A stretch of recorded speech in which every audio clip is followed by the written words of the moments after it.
nori fotkinti, filmuoti. Ai, nereikia čia. O praeina 50 metų ir kai pamato filmą, pikta, manęs nėra. Taigi pats bėgai, nenorėjai, kad nufilmuočiau. Nenorėjau, kad nufotkinčiau, būna taip. Kurie nori, aš tos fotkinu. Ir jie yra. O kurie pabėga iš filmavimo, ar ką aš galiu padaryti. O paskui priekaištus sako, manęs nėra, o kodėl kiti yra. Pats kaltas, reikia lyst, norėti, reikia kaip vaidinti, reikia visur rodytis. Aktorius profesija, kad matytų jį. Nu koks tu aktorius, jeigu nieks nemato.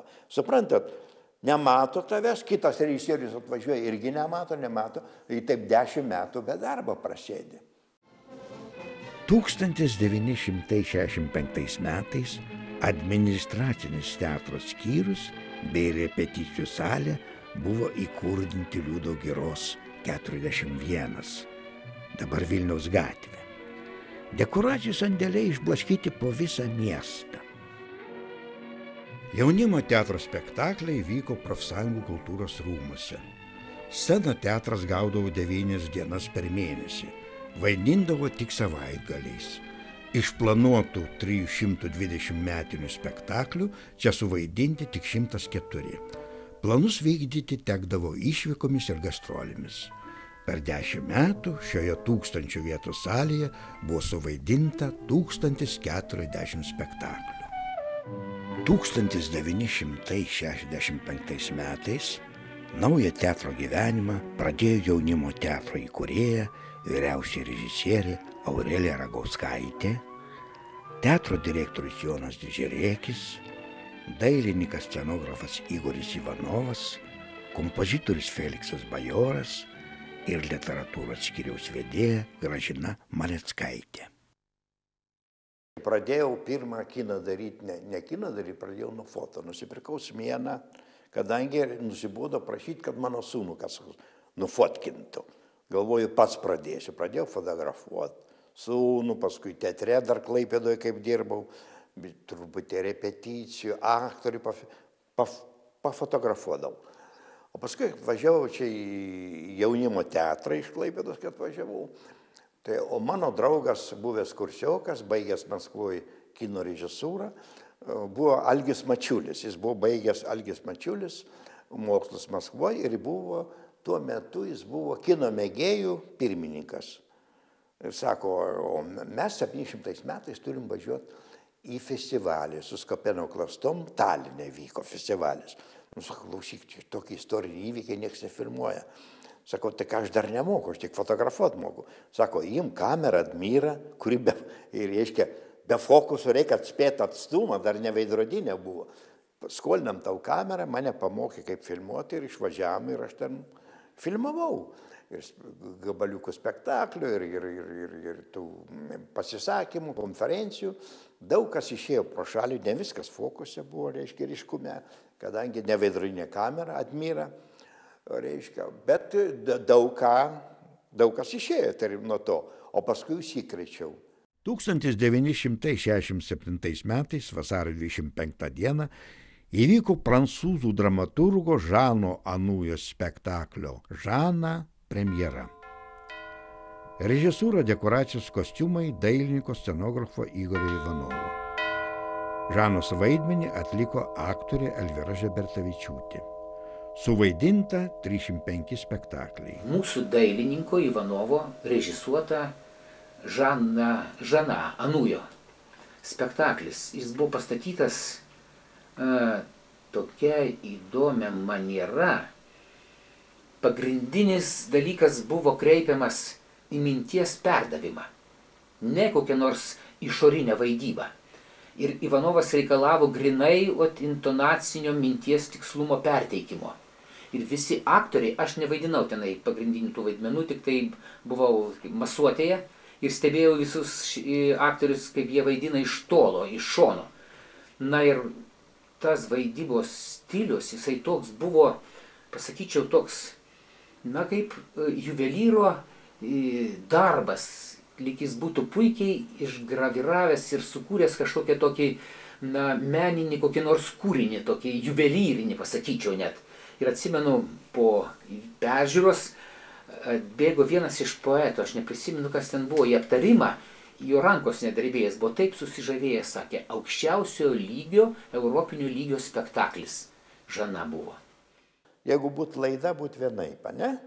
Yra daug laidų. Aš turiu apie mane daug laidų, yra čia viskas ir ilgai kalbam, ilgos ištraukos eina. O kine viskas nežiūrim, ten iš eilės spektaklių, žiūrim montažą kaip geriau. Vienas kalba, reikia duoti kažką, iki šitą kombinacijos. Viskas kinas kitaip, žirklės, montažas. Tai kiti biški gal ir piktą aktoriams sako, kodėl to gabaliuko nėra, ką tu čia iš galo į priekį nuėjau, iš priekio į galą. Tai sako, filmas mes darom pagal filmą, kaip matosi, kiną darom. Aš galiu aukotis už dyką, kadangi aš teatre nuo pirmos dienos. Aš viską žinau. Kiti draugai, kurie būdavo šalia, nieko nežino. Jie žino, kaip montuoti, kaip filmuoti, bet apie teatro istoriją nieko nežino. Man reikia daug aiškinti, jiem padėti. Dabar aš pats turiu daug medžiagos ir dabar, kurios aš neturiu, aš gaunu iš teatro archyvo. O jie iš mūsų gauna už dyką kopijas, keičiamės, jie man padeda. Tai mes juos įrašom, kad jie yra rėmėjai. Dabar televizija visą mano medžiagą turi.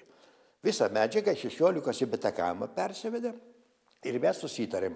Aš jam už dyką viską atiduodu ir aš iš jų galiu gauti, ko aš neturiu irgi už dyką. Aš pasirašau sutartį ir vieni draugiškai viskas už dyką. Pinigų mes niekur negaunam. Duoda kažkokią stipendiją, biški teatras pamoka, tai va 3 ir dirbdavom beveik 3 tą filmą. Vėtra pilka gaurė, pylė maitrų, jauną vyną, į geltono stiklo taurę ir lingavom, lingu, o ąsotis vis ratu, už dorybės nuodėmingų ir už nuodėmę šventų. 1975 metais atėjo jaunimo teatrą režisierės Dalios Tamulevičiūtės mokiniai. Legendinis 10-tukas. Tai Lietuvos valstybinės konservatorijos teatrinio fakulteto 18 laida. Mes dar galim būti viens kitam geri. Per tą lietų, per purvyną, per tą vėtrą pilką. Aišku, didžiausia frakcija tai čia yra kauniečių. Violeta, Dalia, Kristina, Kostas, iš Kauno. Arūnas Vilnietis buvo, vienintelis Vilnietis, ne? Remigijus Vilkaviškis. Fenomenas, kad mes buvom pirmas kursas Daliai Tamulevičiūtei.